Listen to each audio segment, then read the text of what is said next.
안녕하세요. 정보가 세상을 바꾼다의 인포뱅크입니다. 이번에 전해드릴 내용은 LIG X1 현궁 3차 양산 개시에 대해서 알아보도록 하겠습니다. 여러분의 구독, 좋아요, 그리고 필요하시면 알람 설정까지 부탁드리겠습니다. 지금 러시아의 우크라이나 침공으로 인해서 K방산에 대한 관심이 매우 높아지고 있는 상황이죠. 이미 폴란드에서는 FA-50 경공격기, K2 전차, K9 자주포의 구매 계약도 맺었고 1차 분이 곧 인도될 것으로 보이고 있습니다. 또한 미국의 대전차 유도 무기인 제블린이 전장에서 러시아의 장갑차 그리고 탱크를 연달아 격파하게 되자 한국판 제블린으로 불리고 있는 LIG X1의 현궁에 대한 문의가 급증하고 있죠. 이러한 가운데 LIG X1이 현궁 3차 양산을 개시했다라는 보도가 나오고 있습니다. 이번 양산 개시 소식으로 다른 나라 국가들의 관심으로 주문이 이어질지 이제 관심이 주목되고 있는 것이죠. 그래서 이번에 알아봤습니다. LIG X1 현궁 3차 양산 개시입니다. 지금 러시아의 우크라이나 침공 이후 대전차 유도 무기인 현궁에 대한 관심이 쏟아지고 있습니다. 지금 미국의 대전차 유도 무기인 제블린이 러시아 장갑차와 탱크를 전장에서 연달아 격파하자 한국판 제블린으로 불리고 있는 LIG X1이 만드는 현궁에 대한 문의가 급증하고 있는 것이죠. 그리고 LIG X1이 만드는 현궁이 지금 제블린보다 더 성능이 좋다라는 말이 나오고 있어서 더 관심이 집중되고 있는 상황입니다. 우크라이나에서도 한국의 LIG X1의 현궁을 요청한 상황이지만 여러가지 제반 요건 때문에 이 상황은 들어주지 않는 상황이죠. 이러한 가운데 현궁이 3차 양산을 개시하는 것입니다. 인도네시아의 방산 매체인 에어스페이스 리뷰에 따르면 6일 LIG X1이 현궁 3차 양산을 시작한다고 전했죠. LIG X1은 현궁 3차에 나선 것은 계약의 이행 때문입니다. 앞서서 LIG X1은 2019년 10월 방위사업청과 2019년 보병용 중거리 유도 무기 체제 3차 양산 상품 공급 계약을 맺으면서 현궁을 공급하기로 한 것이죠. 계약 규모만 5,244억 800만원 수준. 계약 기간은 2020년부터 2024년 12월까지 이 공급을 해주겠다라고 얘기를 한 것이죠. 지금 보병용 중거리 유도 무기 현궁은 유사시의 적의 전차, 그리고 필요하면 벙커 등의 위협에 대응하는 보병용 중거리 유도 무기입니다. 러시아 최신 전차도 성스러운 제블린 앞에서 나약할 뿐이다 라고 말할 정도로 러시아 우크라이나 전쟁에서 제블린의 활약은 굉장했습니다. 이것 때문에 한국의 그 방산 기기인 현궁이 관심을 쏟아지고 있는 것이죠. 러시아의 우크라이나 침공 초기 단숨에 우크라이나를 공격할 것으로 보였던 러시아가 이 탱크의 진격 속도 그리고 장갑차의 진격 속도가 늦추게 된 가장 큰 이유도 미군이 우크라이나에 공수해준 제블린 덕분입니다. 지금은 하이마스가 지금 더 많은 효과를 보고 있다라는 말이 나오고 있어요. 그래서 하이마스를 대체할 한국의 방산도 또다시 관심이 쏟아지고 있습니다. 이에 따라서 제블린과 유사한 형태와 성능을 가진 각국의 휴대용 대전차 미사일들도 주목을 받으면서 국내에서 개발된 현궁도 중동 및 유럽에서 관심을 받고 있습니다. 중동과 같은 경우는 이미 사우디아라비아가 실전에서 사용했기 때문에 더 관심을 갖고 있는 상황이죠. 현궁은 우리나라에서 자체적으로 개발한 보병용 중거리 대전차 유도 무기입니다. 현궁은 개인 휴대 또는 소형 전술 차량에 탑재되어 운용도 가능하죠. 그래서 이렇게 보이고 있죠. 그래서 개인이 휴대하면서 이 전차와 장갑차를 깨부술 수 있고 또한 그 벙커도 깨부술 수 있습니다. 이렇듯 지금 차량에 타고서도 지금 현재 현궁을 사용할 수 있다라고 지금 나와 있죠. 현궁과 같은 경우는 한국의 노후화된 보병용 대전차 화기를 대체하기 위해서 개발이 되었습니다. 육군은 90, 106mm 무반동 총, 메티스-M, 토우 미사일 등을 대전차 무기로 지금 사용을 했었는데 해당 무기가 이제 시간이 지남에 따라서 노후화되어서 새로운 대전차 유도 무기의 필요성이 발생했고 이에 따라서 ADD가 이스라엘제 스파이크 대전차 미사일을 참조해서 만든 것이 현재의 현궁입니다. ADD는 2007년 개발을 착수했는데 1,500억 원을 투입해서 단 8년 만에 개발을 완료했고 2016년부터 양산이 시작이 되어서 육군 전방부대부터 보급이 시작되었고 해병대로서도 지금 보급이 된 상황입니다. 2015년 첫 선을 보인 형궁은 그야말로 방산업계의 스포트라이트를 단숨에 받았습니다. 넉넉한 사거리에 동급 최강의 관통 성능, 그리고 가벼운 중량에 필살의 파괴력까지 모두 갖춘 팔방미인 같은 존재로 완성된 것이었죠. 형궁의 스펙을 살펴보면 지상 발사 시 사거리는 약 2.5에서 3km, 그리고 관통 성능은 900mm에 달합니다. 미사일 중량은 13km에 불과해 유사한 다른 무기들보다 한 3kg 정도 가볍습니다. 미사일 자체만.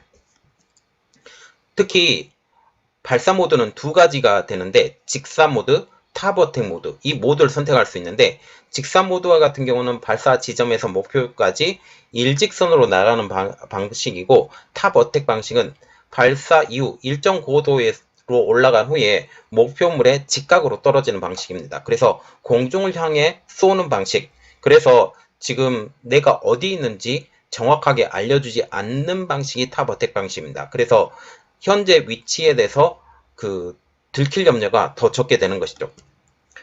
발사 모드를 필요에 따라 선택할 수 있어서 지상의 대전차 전력은 물론 엄폐호 공격이 가능하며 한정적이지만 헬기 공격도 가능합니다. 왜냐하면 이 발사 모드가 탑 어택 모드까지 지정이 되기 때문이죠. 형궁은 무엇보다 제블린보다 사용하기 편리하고 사용이 간단하다라는 장점을 지니고 있습니다. 제블린은 표적 조준 과정에서 적외선 CGD, Charge Coupled Device를 사용하는데 30초 정도의 냉각 과정을 필요하다라는 단점을 지니고 있습니다. 얼핏 30초가 짧은 시간이 같지만 전장에서는 그렇지 않다라고 분석이 나오고 있죠. 사수가 무거운 미사일을 발사기를 어깨에 메고 최소 30초 이상을 조준하고 있어야 되기 때문입니다. 그래서 이 30초 동안 조준하는 시간 동안 적이 이 전차에게 위치가 들키면 임무 완수는커녕 사수의 생명까지 장담할 수 없기 때문에 이것이 최대의 약점으로 꼽히고 있죠. 그런데 지금 형궁과 같은 경우는 이 과정이 필요 없이 바로 쏠 수 있기 때문에 더욱더 좋습니다. 그리고 가격도 동급 무기 체계 대비 저렴합니다.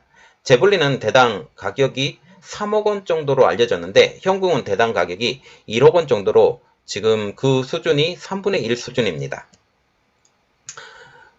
지금 형궁이 처음 등장했을 때만 해도 일각에서는 형궁을 제블린의 아류작 정도로 평가절하했습니다.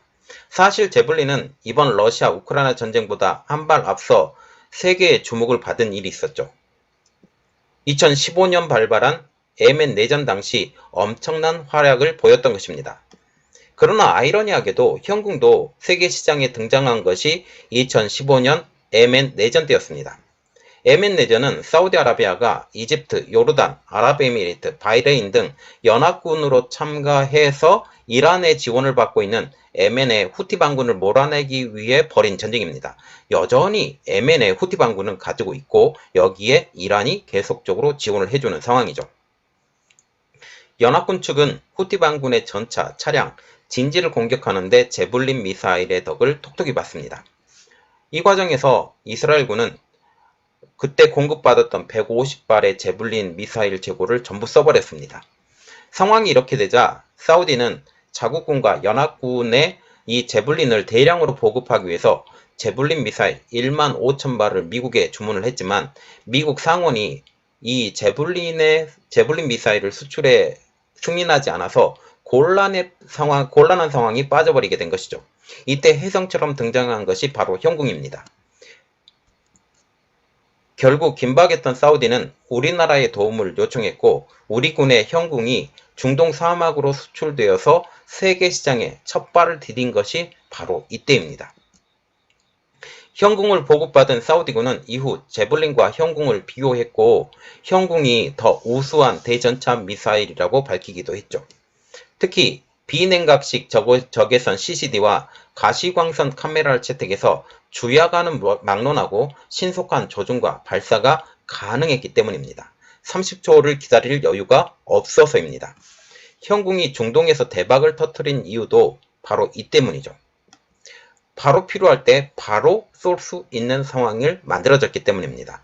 사우디군은 현궁 운용 영상을 SNS에 공개하면서 사우스 코리아 ATGM, 즉 한국산 대전차 미사일이라는 사실을 밝힌 바가 있죠. 현궁이 얼마나 위력적이고 뛰어난 성능을 갖췄는지도 인증 영상도 지금 SNS에 대거 공개를 했습니다. 사우디가 주도하고 있는 연합군은 현궁으로 적 전차는 물론 장갑차와 일반 차량, 그리고 기관총 진지, 벙커, 심지어는 빠르게 질주하고 있는 군용 오토바이까지 격파해서 가공할 만한 명중률과 위력을 자랑하기도 했죠.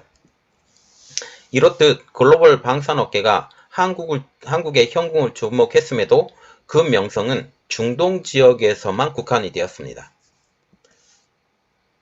그 이유는 대전차 미사일의 수요가 그렇게 많지 않았기 때문이죠.